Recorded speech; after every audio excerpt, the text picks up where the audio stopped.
कहानी का नाम राजा और किसान की सच्चाई। बहुत समय पहले की बात है। आनंदगढ़ राज्य में राजा वीरसेन का शासन था।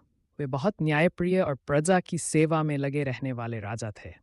लेकिन उनके दरबार में एक सेनापति था, उज्जवल, जो घमंडी और लालची था। राजा को लगता था उज्जवल वफादार है, लेकिन सच्चाई कुछ और ही थी। एक दिन दरबार में एक गरीब किसान किशन आया।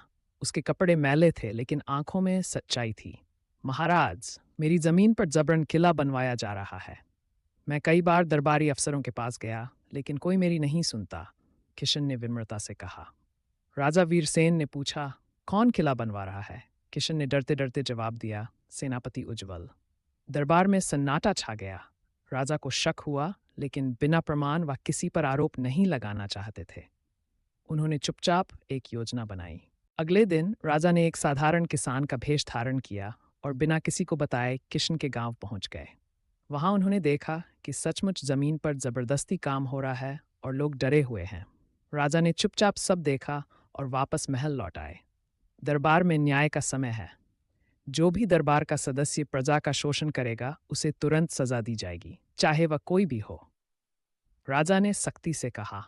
उन्होंने सेनापति उज्जवल को बुलवाया। क्या तुमने किशन की जमीन पर जबरन निर्माण करवाया? राजा ने पूछा। उज्जवल ने झूठ बोलते हुए कहा, नहीं महाराज, मैंने कुछ नहीं किया। राजा ने अपने भेष में देखे हुए सबूत और गवाह पेश किए और सच्चाई सामने आ गई। राजा ने उज्जवल को उसके पद से हटाकर कारावास में डाल दिया और किशन को उसकी जमीन वापस दिलवाई। राजा का सबसे बड़ा धर्म है न्याय, और यदि राजा आंखें मूंद ले तो राज्य अंधकार में चला जाता है, राजा ने समझाते हुए कहा।